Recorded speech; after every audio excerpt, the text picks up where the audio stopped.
Several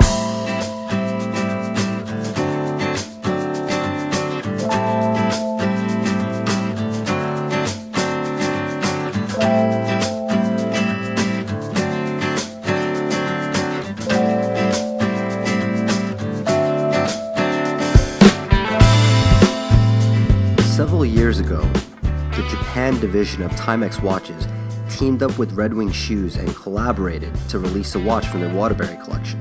Now, I'm not too certain about the popularity of Timex in Japan, but Red Wings have a bit of a cult following there. The result of that collaboration is what you see in front of you today, the Red Wing Waterbury watch. Hello everyone, this is Evan, and I managed to get my hands on one of these last December. I've been using it since then, so today we're going to take a look at the Red Wing Waterbury watch by Timex and Red Wing. The strange thing is, although both companies are fundamentally American, the watch was only sold in Japan. It wasn't available on Timex's website, nor was it available on Red Wing's either.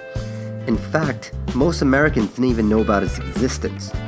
That was until a designer, Todd Schneider, got whiff of it while working on his own collaboration with Timex. Understanding the beauty and heritage behind the watch, he became instrumental in bringing the series to the United States, even featuring them during the fall 2016 fashion show in New York City. And once I caught whiff of its existence, I simply had to check it out myself.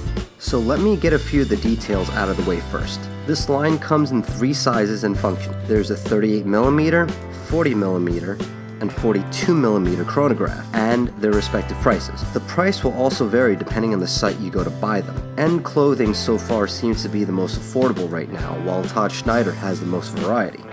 I'll leave a link in the description below.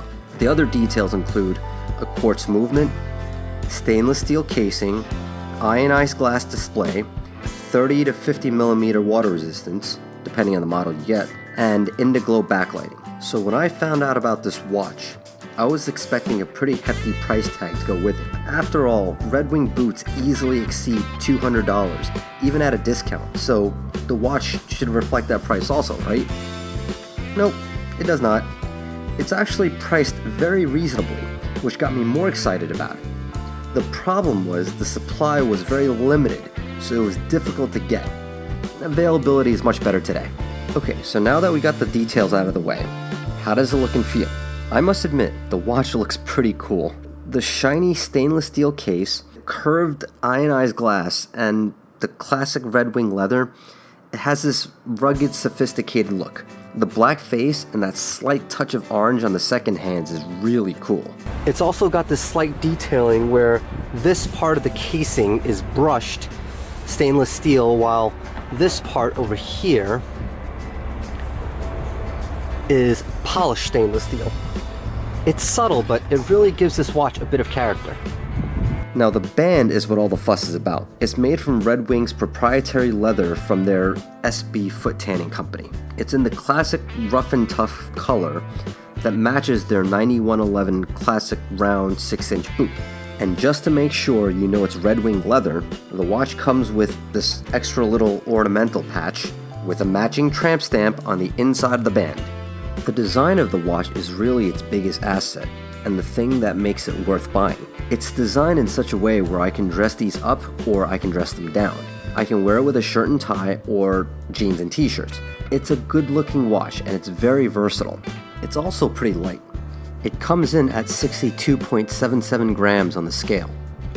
Now, just as a frame of reference, my iPhone 6S weighs 145.16 grams. Now that could be a good or bad thing depending on your preference. Some people like a bit of heft to their wristwatches, some do not. I like my watches to disappear when I don't use it, so light and unobtrusive is better for me. I mean, it's really up to you at the end of the day. One of the most unique things about this watch is the Indiglo backlight. You just push down on the crown and the entire display lights up with this cool mint green color that's very easy to see, and it's very convenient at night. It's a common feature to Timex watches, and they do tend to hype it up a bit. Now, it's cool, but not that cool. I wouldn't say that I go out to buy this watch just because of the Indiglo feature. Okay, so here's some of the things I don't like about this watch.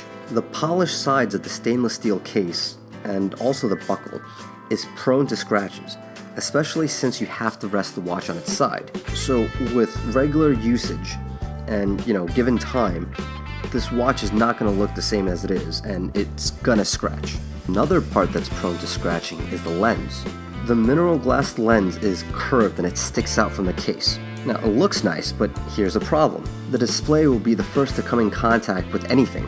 Your shirt, the table, buttons, people, the wall, whatever. I've been lucky with this one so far, but it's really just a matter of time. So the question is not if the lens is going to get scratched, it's when. It probably would have been wiser for Timex to use sapphire crystal instead of glass, but you can bet that that's not going to happen. At least not if you want this watch to remain at the price point that it is. My biggest issue with this watch is the noise. You can hear the tick tick tick of the movement very easily. It's a common trait to all Timex watches, and I thought I can get past it at first because it didn't seem that bad. But then I realized I can still hear it when I go to sleep at night when the watch is set on my table about 12 feet away. And I live by a fairly busy street where there are still sounds of cars at night going up and down. This would probably drive me nuts if I have the watch on my wrist when I go to sleep, or I live in a quiet suburban home. I could probably hear it from the other room. So if you're a light sleeper or noise tend to keep you up, I definitely wouldn't recommend getting this watch. So the bottom line, should you get it or not? Now, personally, I would put out the money to get it if I never had one before because I have this thing for history and what a company stands for. In other words, the background of the item matters as well as the product. So I would buy, or I bought, this watch knowing that it's the work of two very old American companies. It's also relatively affordable, which makes getting it all the more appealing. But if that doesn't matter to you, then don't get it. It's essentially no different from any other Timex Waterbury watches out there, only they would be about $50 cheaper. You'd often find them on sale as well. Timexes are on the low end of watches. The idea is to make tons of them in various styles and price points and sell by volume. So you can get this one to match your leather boots or a black one to go with your dark color clothes, etc. They are affordable enough where you can buy 2 or 3 or 10 for the same price you would pay for a mid or high-end watch. This one is really no different. The leather is slightly more comfortable, but the extra cost is more for the name Red Wing than any significant increase in quality. At the end of the day, it's still a budget watch. So if I lost or broke the one I have here, the likelihood is I would not bother replacing it. I'd probably save up and get a solar or automatic movement watch instead. So that's my feedback and review for this watch. I hope it helps with your purchase decision. If you have any questions, leave them in the comment section below. Also, make sure to check out the description where I include any information that I had missed or couldn't fit into this video. Click like if it helped, and subscribe if you like what I do here. Otherwise, till next time, have a good one.